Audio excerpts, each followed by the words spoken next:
Hello everyone, how you doing? Now I'm just sitting here in the offices of GTS Guitar Tuition, and I thought I'd just show you a breakdown of how to play Blackbird by the Beatles. It's a beautiful, beautiful song, and it requires finger picking, of course.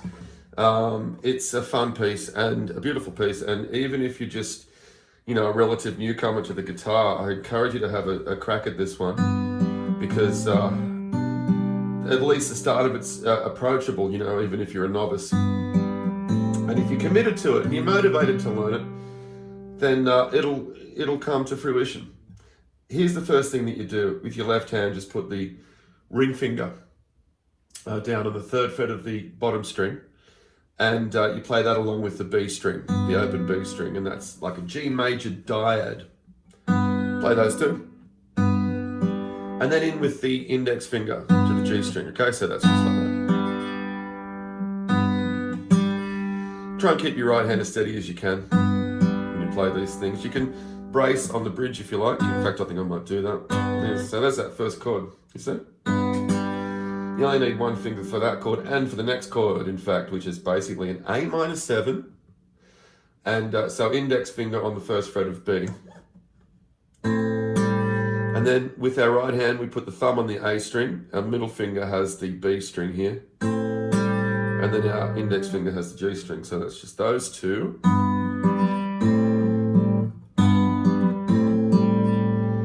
And then with your left hand, do a G/B.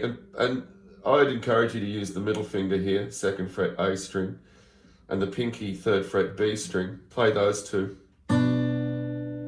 Play those two on the right hand with the thumb and middle finger, and then play your G string again.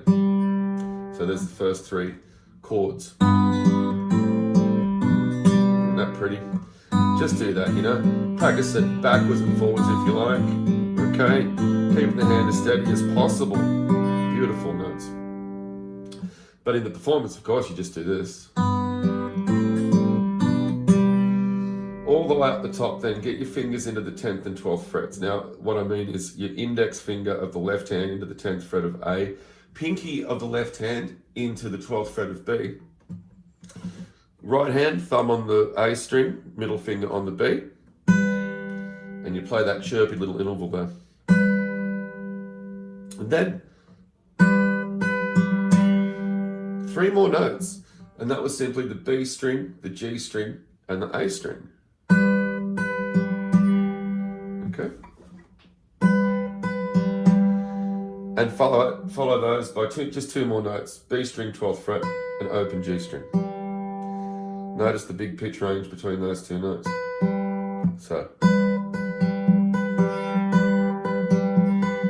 Notice also that you're playing two of the same notes at the same pitch. The G string, 10th fret on the A string, and the open G string are the same pitch. Okay? And do that twice. We'll do it twice.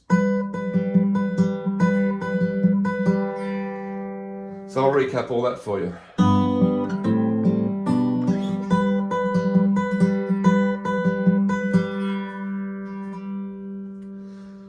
Beautiful. Now once you've got the hang of that, we'll go through the next bunch of chords here, right? Now the chords, I like to express the chords, or just to show you what they are in sort of normal, sort of open position here.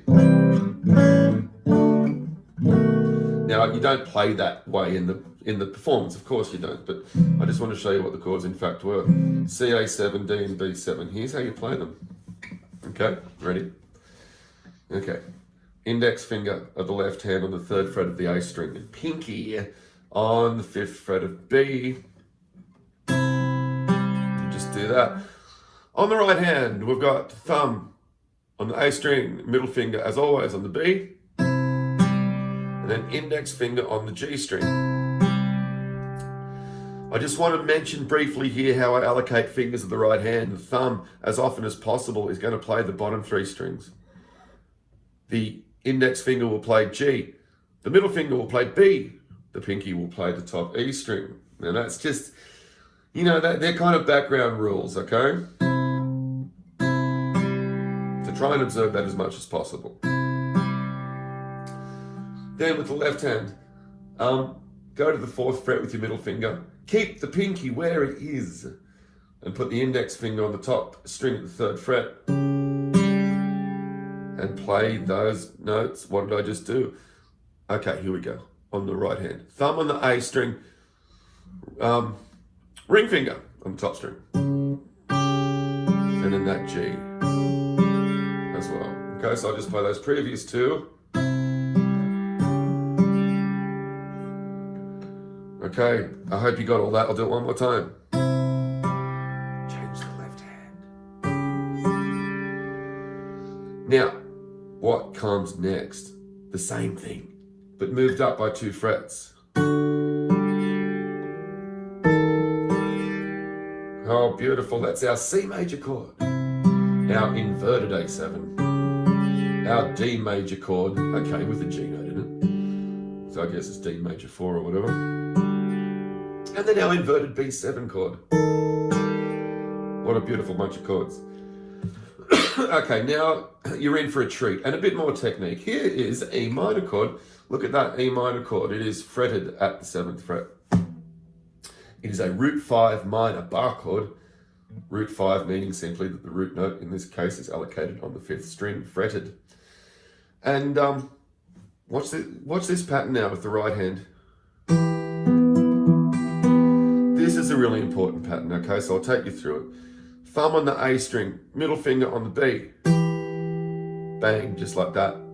And then, that was just the 2 middle strings, right? So all of that put together. Then the A string, then the B string, then the D string. Remember this pattern. Okay. Keep everything where it is except the tip of your index finger. Take it back to the 6th fret. That's your next chord. It's a dissonant chord. E minor with the D sharp bass. Lovely. What next? Well, we go back to a little dyad a little chord. A dyad is just a fancy name for 2 notes. Here, that we did before, the 5th fret, index finger, 5th fret. A string and pinky, 7th fret, B string. Okay, then slide the pinky back by 2 frets. Put the middle finger on the 4th fret, put the index finger on the top string. We did this before as well.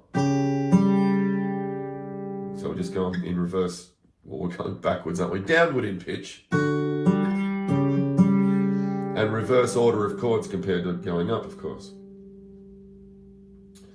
Okay, so I'll just go through those last 4 or so chords.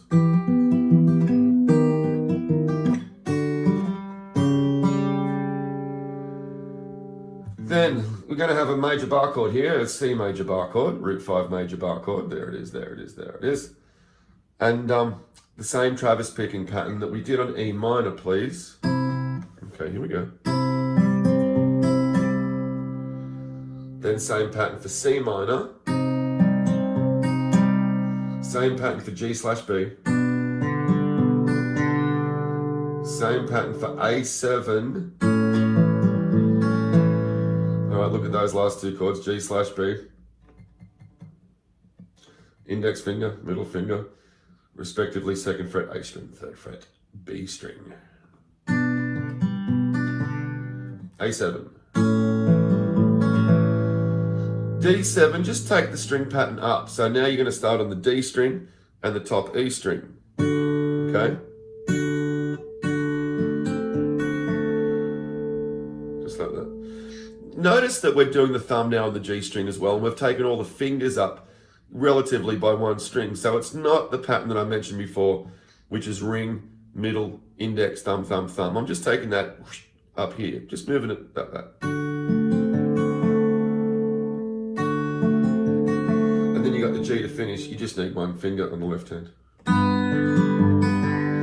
Okay, so good. Look, I'm going to play the first bit of this and do a bit of singing. Please excuse the voice, it's not at its best, it is in the morning. Watch this.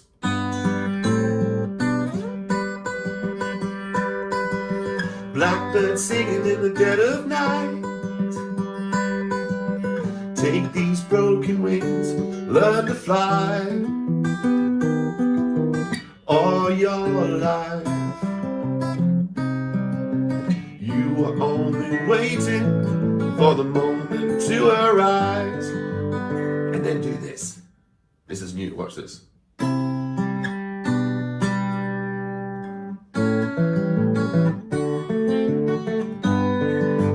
Okay, so really quickly, that was just a C major dyad, index finger, 3rd fret, A string, pinky finger, 5th fret, B string, and play those 2 fretted notes and then the G string. Go back and do pretty much the same thing with G/B. The A7 is going to have that Travis pattern. Travis picking is a term that describes this American traditional style where your thumb does a bass note run. I'll explain that in much more detail in a different video. Then up to the D7, and then to the G. Now that pretty much covers the verse, okay?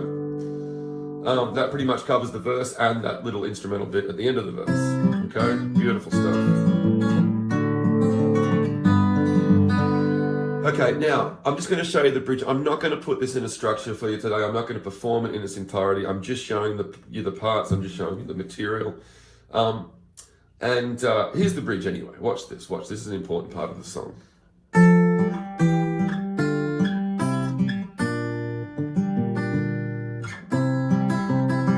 Let's do that one more time.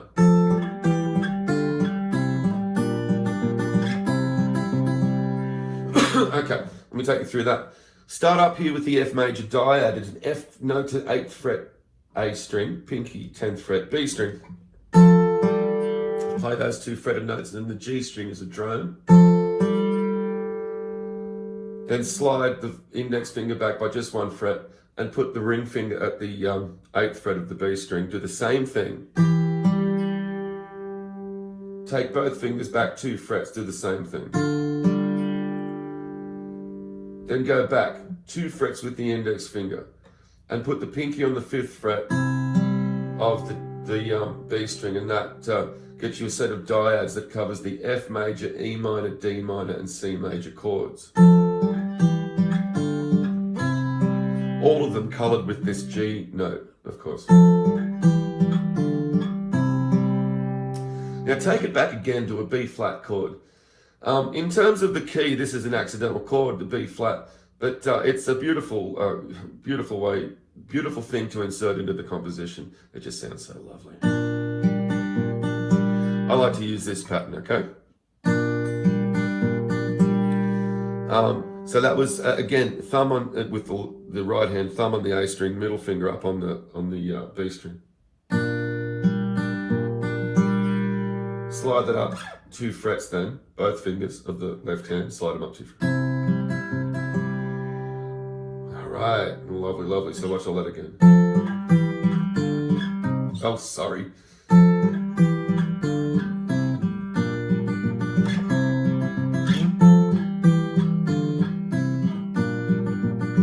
Now, watch A7, D7, G. All right, and there's your bridge.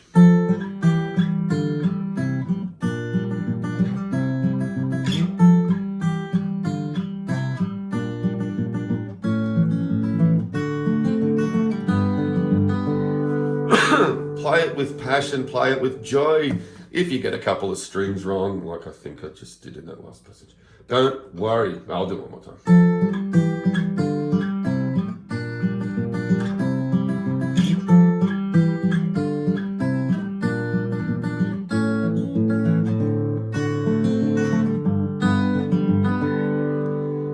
Okay, there it is in a nutshell. Now, there's lots of lovely features in this song, like the pause and the bird noises that come in. What I'm going to do now is just play the piece from the end of that passage, the end of the break where you hear the chirping bird noises.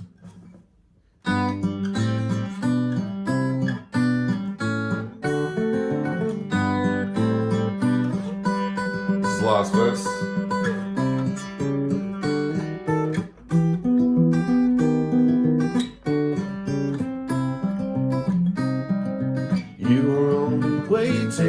For the moment to arise, You were only waiting for the moment to arise.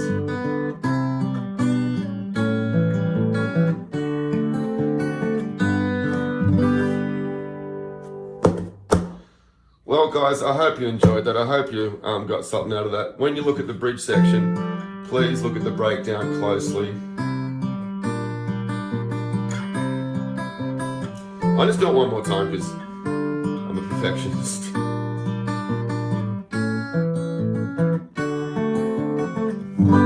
Okay, well, you got it all there, folks. Look, have fun, pick up the guitar and play, okay? I'm Mr. Paul from GTS Guitar School. Have a wonderful day.